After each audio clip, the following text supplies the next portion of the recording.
Hello दोस्तों। आज के इस रोमांचक एनालिसिस में हम एक बहुत ही क्लासिक, एकदम रोंगटे खड़े कर देने वाली ग्रामीण लोक कथा की परतों को उधेड़ने वाले हैं। मतलब हम सब ने भूतों की कहानियां सुनी है ना? लेकिन क्या चीज उन्हें इतना डरावना बनाती है? आज हम एक पुराने वीरान स्कूल की कहानी के जरिए ठीक इसी बात को, यानी डर के मनोविज्ञान को डिकोड करेंगे। हम देखेंगे कि कैसे एक बिल्कुल आम सी जगह अचानक एक भयानक दुस्वप्न में बदल जाती है। तो बस तैयार हो जाइए, क्योंकि यह सफर सच में बहुत रहस्यमयी और दिलचस्प होने वाला है। तो चलिए सीधे इसमें गोता लगाते हैं। तुम लोगों ने मेरी नींद क्यों तोड़ी? जरा इमेजिन कीजिए, एकदम घना अंधेरा हो, मौत सा सन्नाटा हो, और अचानक उस सन्नाटे को चीरते हुए कोई बहुत ही ठंडी, अमानवीय आवाज आपसे यह सवाल करे। यह महज एक वाकया नहीं है, ये एक खुली चेतावनी है। ये कहानी हमें झकझोर कर सीधे इसी खौफनाक सवाल के सामने खड़ा कर देती है। पर असल में ये नौबत आई कैसे? इसके पीछे का पूरा इंसिडेंट था क्या? चलिए इसे बिल्कुल शुरुआत से समझते हैं। सेक्शन 1, पुरानी मान्यता, डर के लिए मंच तैयार करना। देखिए, किसी भी बेहतरीन हॉरर कहानी की जान उसकी सेटिंग होती है, और इस कहानी में वो सेटिंग है एक गांव का बहुत ही पुराना वीरान स्कूल। एक ऐसी जगह जो दिन के उजाले में तो एकदम नॉर्मल है, शिक्षा का मंदिर है, लेकिन जैसे ही सूरज ढलता है वो एक नो गो जोन बन जाती है। हम इंसानों की फितरत ही ऐसी है कि वीरान और छोड़ी गई जगहों से हमें नेचुरली डर लगता है। और जब एक पूरी की पूरी बस्ती किसी एक बिल्डिंग से इतना खौफ खाए कि रात में उधर झांकने तक से मना कर दे, तो वो सिर्फ एक इमारत नहीं रह जाती, वो एक किंवदंती बन जाती है। गांव वालों का ये पक्का विश्वास कि वहां कोई रहता है, इस पूरी कहानी के लिए एक बहुत ही सॉलिड साइकोलॉजिकल बेस तैयार कर देता है।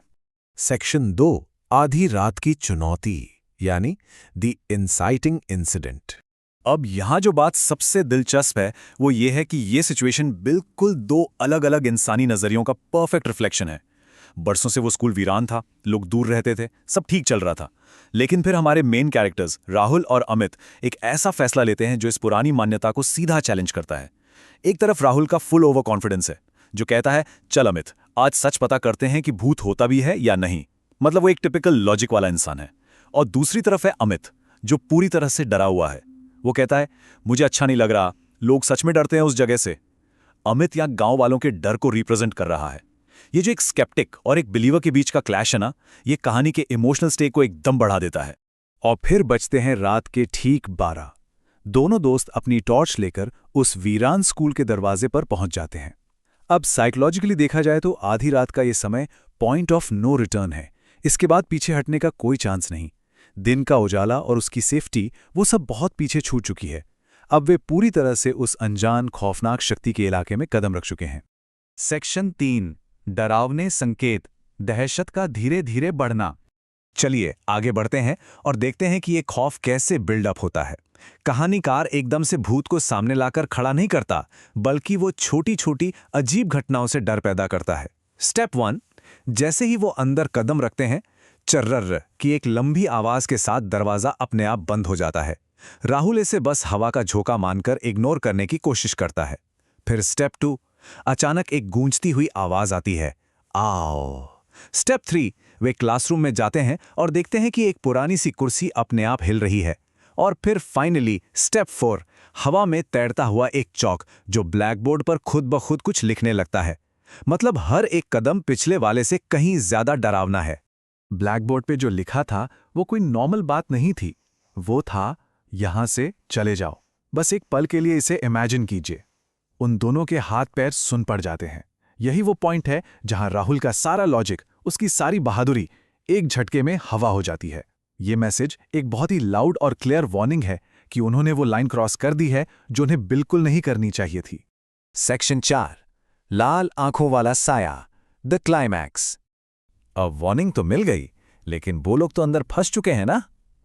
तभी सन्नाटे को चीरते हुए पीछे से एक बेहद ठंडी, जमा देने वाली आवाज आती है, जो उनसे उनकी इस गुस्ताखी का कारण पूछती है। इस पॉइंट पर आकर हम सबके दिमाग में बस एक ही सवाल गूंजता है, क्या राहुल और अमित बच पाएंगे? और ये बात बहुत ही शानदार तरीके से हमें दिखाती है कि असल खौफ कैसा दिखता है। जब वे पीछे मुड़ते हैं तो नज़ारा रूह कपा देने वाला होता है। सोर्स मटेरियल के मुताबिक एक सफ़ेद साया जिसकी आंखें लाल अंगारे की तरह चमक रही हैं, और वो जमीन पर चलने के बजाय हवा में बिल्कुल खामोशी से तैर रहा है। ये विजुअल इतना भयानक है कि अमित अपनी चीख कंट्रोल ही नहीं कर पाता और भू चिल्ला पड़ता है। ये डर का एकदम प्योर फॉर्म है, जहां आपका कोई भी लॉजिक काम नहीं आता। राहुल पूरी ताकत से चिल्लाता है, भागो! लेकिन दरवाजा तो जैसे किसी भारी पत्थर का बन चुका है, टस से मस नहीं होता। और फिर वो भयानक सफेद साया धीरे धीरे उनके करीब आता है और अपनी उस खौफनाक आवाज में अपना आखिरी फैसला सुनाता है, अब तुम यहां से कभी नहीं जा पाओगे। लिटरली ये एक लाइन इंसान के सबसे गहरे डर को जगा देती है, किसी डरावनी अंधेरी जगह पर हमेशा हमेशा के लिए फंस जाने का डर। इस घुटन और दहशत के बीच वो राहुल जो शुरुआत में एकदम सीना तान कर आया था ये साबित करने की भूत कुछ नहीं होते, उसका सारा ईगो चकनाचूर हो जाता है। वो पूरी तरह हार मान लेता है और सचमुच गिड़गिड़ाते हुए बोलता है, हमसे गलती हो गई, हमें जाने दो। ये मोमेंट दिखाता है कि कैसे एक इंसान एक्सट्रीम डर के आगे अपनी बेबसी मान लेता है। और पता है सबसे शॉकिंग क्या है? इस माफी के तुरंत बाद कुछ सेकंड का मौत जैसा सन्नाटा छाता है और फिर अचानक किसी चमत्कार की तरह दरवाजा अपने आप खुल जाता है। सेक्शन 5, खौफनाक अंजाम, इस घटना का परमानेंट इम्पैक्ट। चलिए, वे दोनों किसी तरह अपनी जान बचाकर वहां से भाग तो निकलते हैं, लेकिन क्या कहानी वहीं खत्म हो जाती है? बिल्कुल नहीं। इस आफ्टरमैथ की टाइमलाइन को देखिए। पॉइंट 1, उस रात वो दोनों बिना एक बार भी पीछे मुड़े पागलों की तरह भागते हैं। पॉइंट 2, अगले दिन सुबह होते ही वो पूरे गांव को वार्न करते हैं और खुद इस बात को एक्सेप्ट करते हैं कि भाई वो स्कूल सच में भूतिया है। और पॉइंट 3, इसके बाद नियम हमेशा के लिए बदल जाते हैं। अब ये महज एक अफवाह नहीं रही, ये एक प्रमाणित खौफ बन चुका है। उस दिन के बाद कोई भी इंसान उस स्कूल के आसपास भटकने की भूल भी नहीं करता।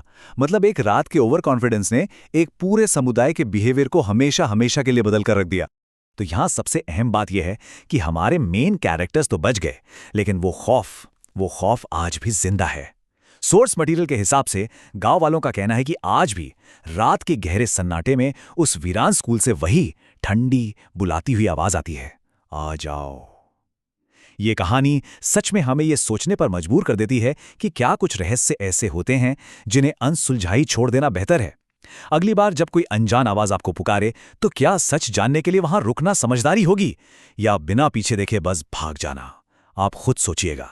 आज के इस एनालिसिस में हमारे साथ जुड़ने के लिए बहुत बहुत शुक्रिया।